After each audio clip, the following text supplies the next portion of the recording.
think you've got to throw a big curveball at INEOS and say, really, it's over to you now. You've got your structure, you've got your manager. Are you going to do anything about the players? I also want to talk about an IQ issue at Manchester United, and let's talk about what's going to happen this season, because I think before yesterday, understandably, there was a lot of hype, there was a lot of excitement, there was talk of top four. We saw against Ipswich yesterday, whether you've got Amorim in charge, Pep Guardiola in charge, or a dream team of Amorim, Pep and Ancelotti, you still have to send 11 players out. Amorim doesn't go on the pitch. Pep doesn't go on the pitch. You're still reliant on a set of players that it amazes me that people are still doing the same saying, I hate to say, continuing doing the same thing and expecting a different outcome. I mean, it's almost like some people were shocked. I think most people yesterday got it, even at full time. But some people were actually shocked that because we brought a new manager in, we didn't play well. And I'm like, some of these people were Ten Hag out. There wasn't a reason to keep Ten Hag. I'm not saying that. But some of these people genuinely thought it was about the manager. And this is what I and many other people said for the last year. It's not the manager. The manager is not the problem at Manchester United. If the manager's the problem, why is it in Amorim's first game that this lot can barely raise an average performance? It's a footballing IQ issue at Manchester United. That's what it is. And I think that is something that we need to look at, because if Ipswich can do what they did to us yesterday, and they should have won, actually, having slept on it, I've watched the highlights this morning. There's two things I want to say. That, well, he got man of the match. Onana this season's been fantastic. I had concerns coming into the season. I think, I'm not going to regret the video I did a couple of months ago. I stand by it. Coming into the season, I was very, very concerned about Onana. This year, for me, easily player of the season for Manchester United. And some of the saves he's made have been remarkable. I wish he could have done this last season, but it doesn't matter. He's doing it this season. The second thing I would say is that Ipswich deserved to win that game. They had way better chances than us. Our best chance of the game was really the goal. And beyond that, we did next to nothing. So taking that into context, if Ipswich can deserve to beat us at Portman Road, what happens when we go to Spurs in the Carabao Cup? What happens when we go to Anfield in January? What happens when we go to the Etihad in a couple of weeks? And what happens when we go to the Emirates a week on Wednesday? We're playing 4 very good teams in the next month, and we're probably going to lose all 4 based on yesterday. So what I think my message to United fans is, and the message to myself, is if you don't realise this is going to go bad, then you are setting yourself up to be going Amorim out and doing the same old rubbish again. Now, if it goes better than bad, great. But I'm fully expecting issues, because the work he has got to do is incredible. And I was speaking to somebody this morning, and I saw a few Liverpool fans this morning on the school run, and they were quite sympathetic, actually. They didn't need to be. And I did say a couple of times, well, look at what happened with Klopp when he first came in. If you look at Klopp's first few weeks, there was I think they lost to Bournemouth, maybe at Anfield, I can't remember, but they had some bad results.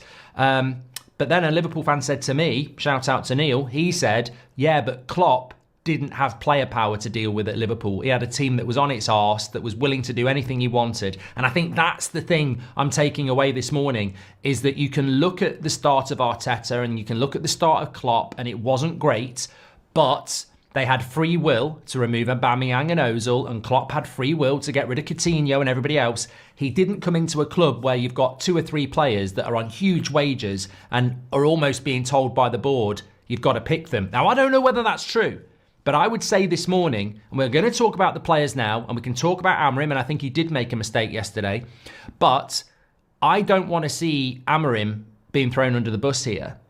And I already know the players that aren't good enough. So the key to this solution is INEOS. You can't just go, we put a board in place, we put a manager in place, and then leave it. They now have to do what they're in to do. They've done good stuff so far. I like the signings of the summer. I like the recruitment of the management team. I like the recruitment of the manager. Now complete the job. Finish what you've started. Go and remove the players, because if you don't do that, you're no different to the Glazers. The Glazers said no to Jose when he wanted to get rid of players.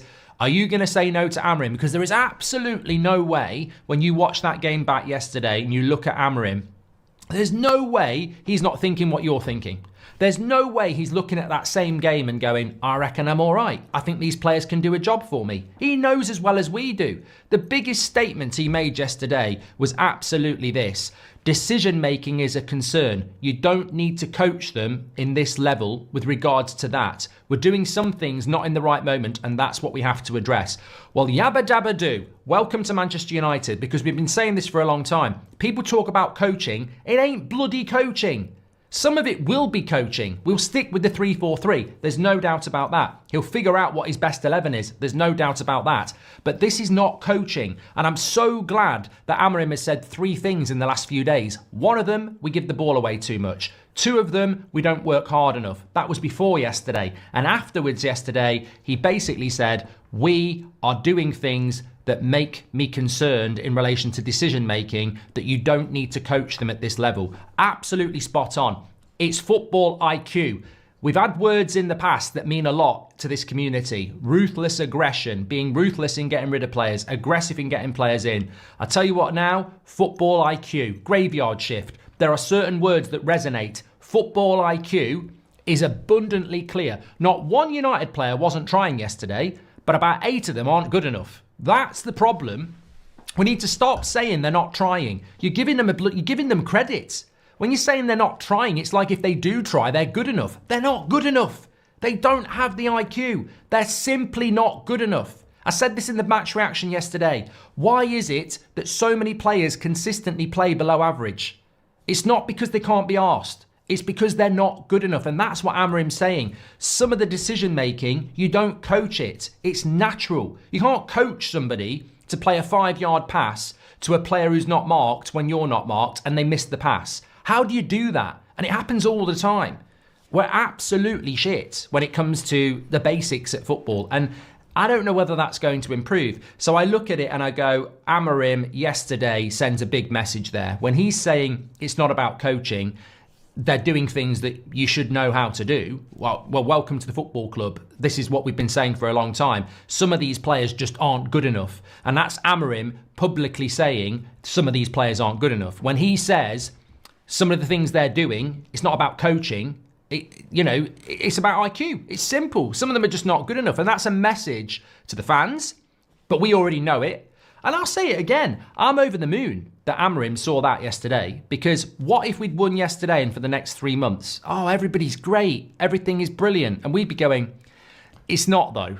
They're just covering up what they really are. He saw them in 4K yesterday, what they really are in day one. We already know.